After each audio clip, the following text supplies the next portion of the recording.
Hello everyone, welcome to Everyday Essential series of Shantha Lakshmi IAS Academy, where we are going to discuss essential topics from the Hindu and the Indian Express.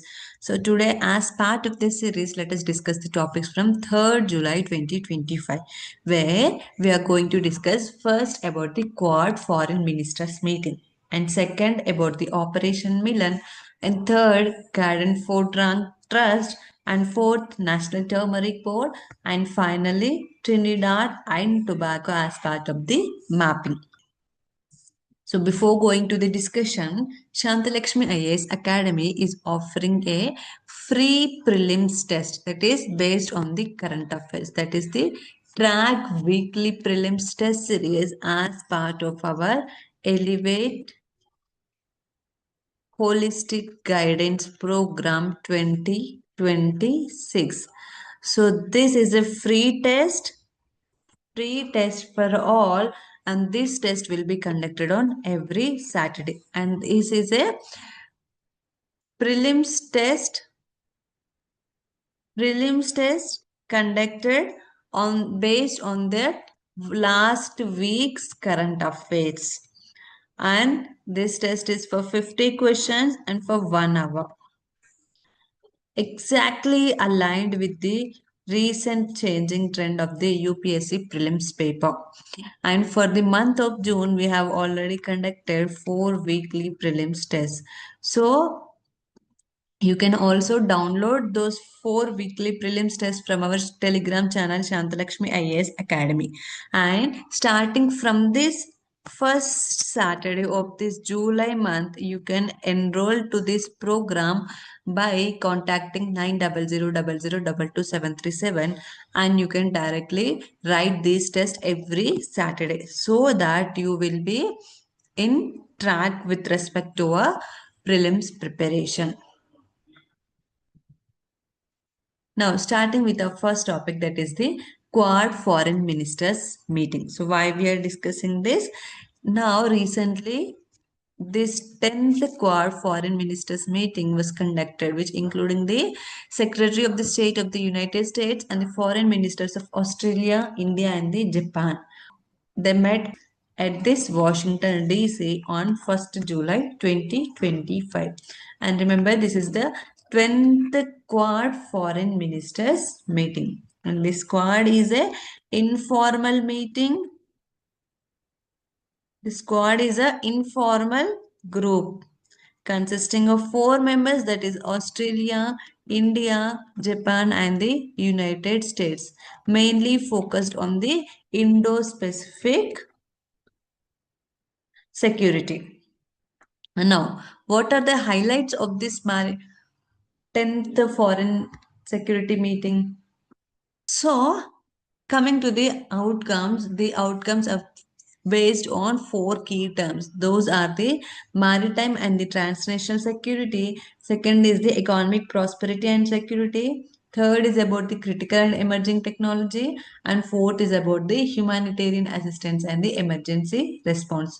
Now, coming to the first pillar, that is the maritime and the transnational security. Through this, the Quad members decided in expanding the maritime law enforcement cooperation within the region, which will support efforts to curtail the illicit maritime activity, which includes the piracy, drug trafficking, and illegal, unreported, and unregulated fishing also. And under this program only, we have already witnessed this first session of the Quad at the Sea Ship Observer Mission also took place, which strengthened the interoperability and the knowledge sharing of these members. And one more thing, they also discussed that they are going to implement this Indo-Pacific Partnership for Maritime Domain Awareness, which include the sharing of the radio frequency data, analytical training, and the capacity building. And the third is that they intended to conduct the first Maitri, that is the Maritime Initiative for Training in the Indo-Pacific workshop in 2025. And this workshop aims to assess the capability gaps. Capability gaps in the region and enhance the maritime capabilities in consultation with the regional partners.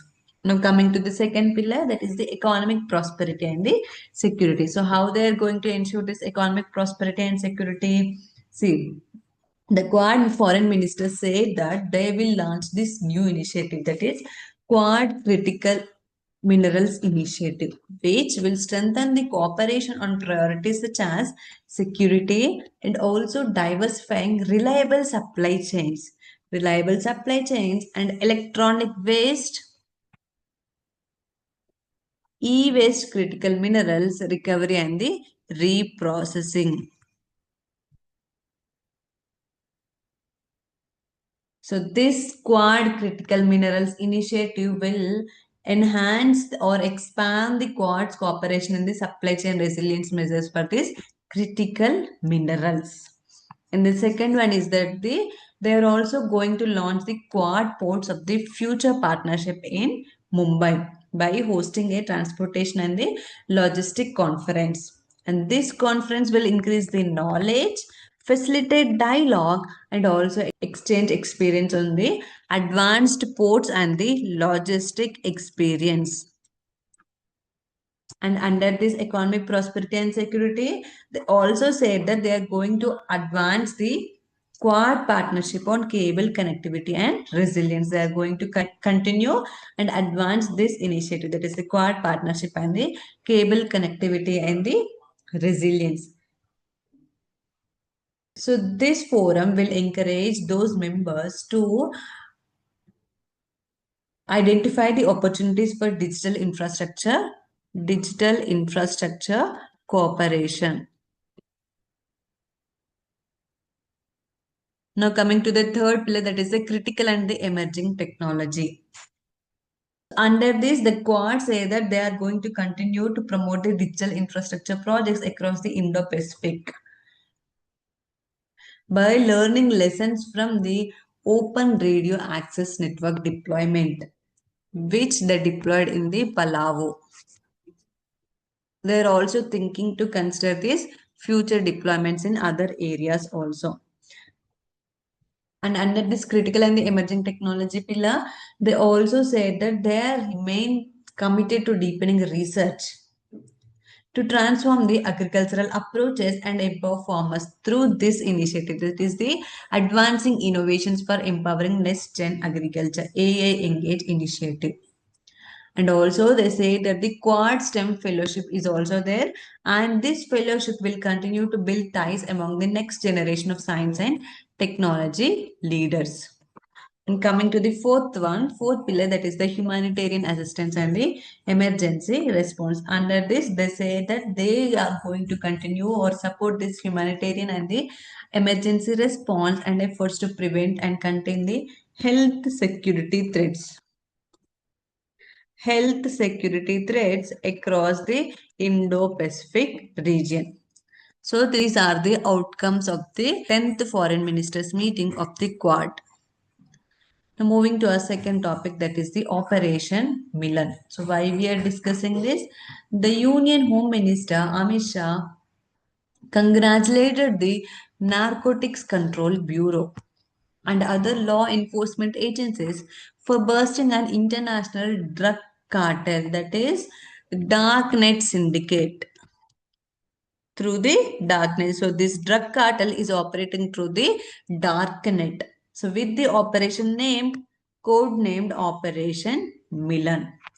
So under this operation mission, the NCB, Narcotics Control Bureau, has recovered around 127 blocks of the LSD, that is the lysergic acid diethylamide, and 131.66 grams of the ketamine, and also the cryptocurrency worth of rupees 70 lakhs.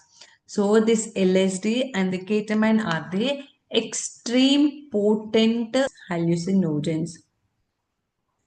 So what is the hallucinogen? So these hallucinogens are the psychedelic drugs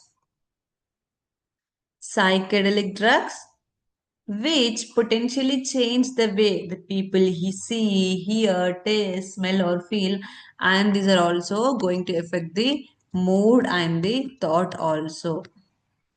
And this ketamine is not a narcotic, but it is a opioid. It blocks the NMDA neurotransmitter, that is the N-methyl D-aspartate. So this ketamine is an opioid which blocks the NMDA neurotransmitter in the brain.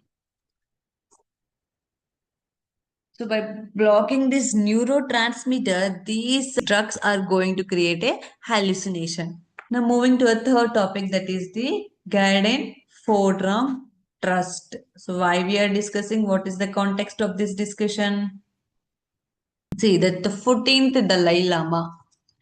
The 14th Dalai Lama is now turning into 90. So he has so the new Dalai Lama has to come. So the 14th Dalai Lama has announced that the institution of this Dalai Lama will continue and the Garden Fodrang Trust will be the sole authority to recognize the future reincarnation of the Dalai Lama. So this 14th Dalai Lama has said that this GPD, Garden Fodrang Trust, is the sole authority that will recognize who is the future Dalai Lama and who is the future reincarnation of the Dalai Lama. So what is this GPT? That is the Garden Fortrong Trust. So this is the residential quarters of the Dalai Lama from the second from the so this GPT Garden Fortrong Trust is the residential quarters of the Dalai Lama lineage from the second Dalai Lama onward only. And this is situated in the Drepung Monastery in the Tibet.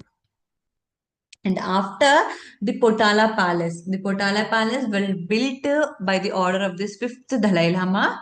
The Dalai Lamas moved away from these GPT quarters and took shelter in this Potala Palace during the winter times. And in the summer times, the Dalai Lama will take shelter in the Norbulinka, which was established by the seventh Dalai Lama. So this tradition was followed until the 14th Dalai Lama's escape from the Lhasa, Tibet to India in the year March 1959. So these are the residential quarters of the Dalai Lamas. Now Dalai Lama is living in the Dharamshala, right? And this GPT is the one of the three institutions associated with the Dalai Lama.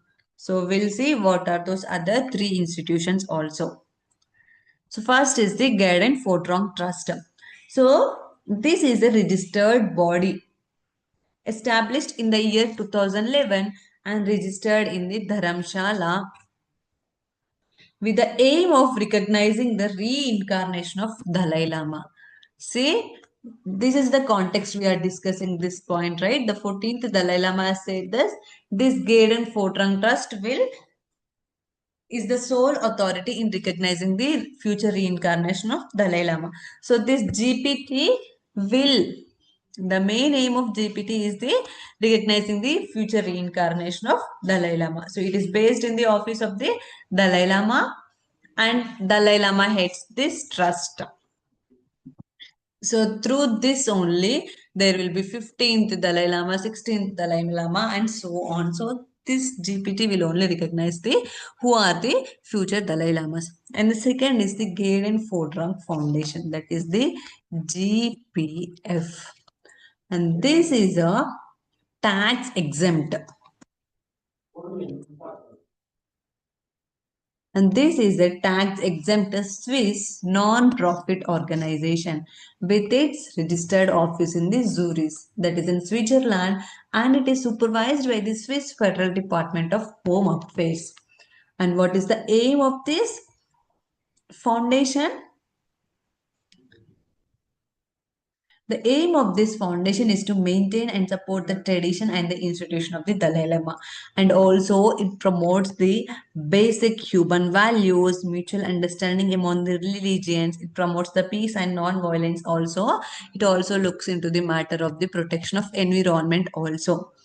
And it works to preserve the Tibetan culture also. This GPF works to preserve the Tibetan culture.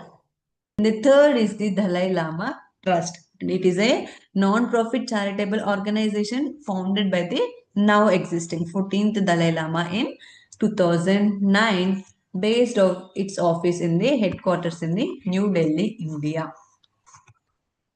Although its headquarters is based in New Delhi, it works with international partners. It works with international partners. And the purpose of this trust is to support the welfare of the Tibetan people. Welfare of the Tibetan people and to promote human values, interfaith harmony, world peace, and non-violence. And the objective of this trust are also to support the Tibetan students and scholars. Students and scholars and funding schools and the educational institutions, particularly those preserves the Tibetan culture and as well as the language. So these are the three institutions associated with the Dalai Lama. Now moving to our fourth topic, that is the National Turmeric Board. So why we are discussing this National Turmeric Board? We all know that the Union Home Ministry inaugurated this National Turmeric Board in Nizamabad district, Telangana state. So this turmeric board will come under the Ministry of the Commerce and Industry. This turmeric board was established under the Ministry of Commerce and Industry. It aims to provide the leadership on turmeric related matters. And coming to the composition of this National Turmeric Board, it includes a chairperson appointed by the central government. It also includes the members from the Ministry of Ayush, Agriculture and Farmers Welfare, and also members from the Department of Pharmaceuticals and others. It also includes the senior state government representatives from 3 states on a rotational basis. And it also includes the select or the national, selected national or the state institutions involved in the research and development of this turmeric. It also includes the representatives of the turmeric farmers and along with the exporters. Its composition includes a secretary which is to be appointed by the Department of the Commerce. So these are the composition of the National Turmeric Board, which is headquartered in the Nizamabad district, Telangana state.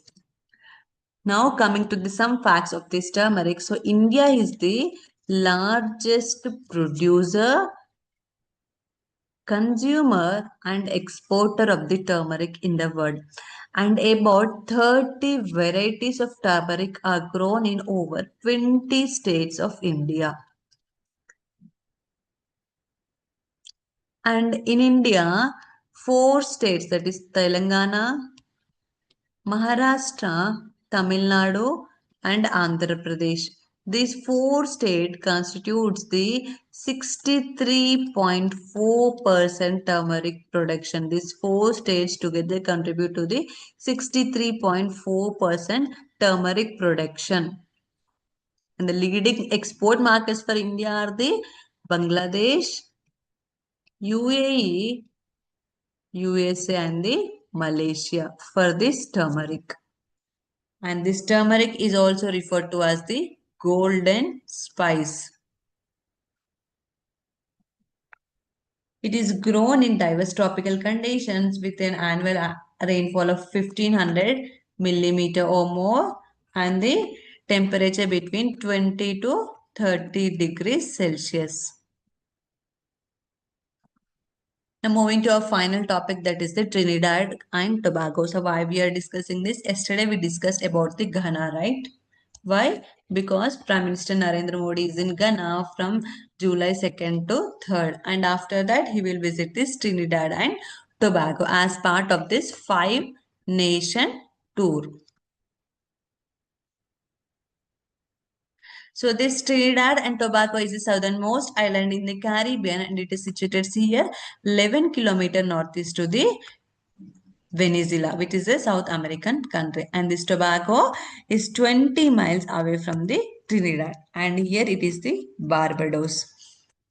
And its capital is Port of Spain. English is its official language, and other Caribbean nations rely mostly on tourism for its economy. But this Trinidad and Tobago has a gift, that is, its economy is based on this oil and the gas reserves. And one more significant feature is that this Trinidad and Tobago is the major nesting site for the leatherback turtles. So this leatherback turtles is in news since 2-3 years. So your homework today, go and search about this leatherback turtles. So that's all for today. Thank you.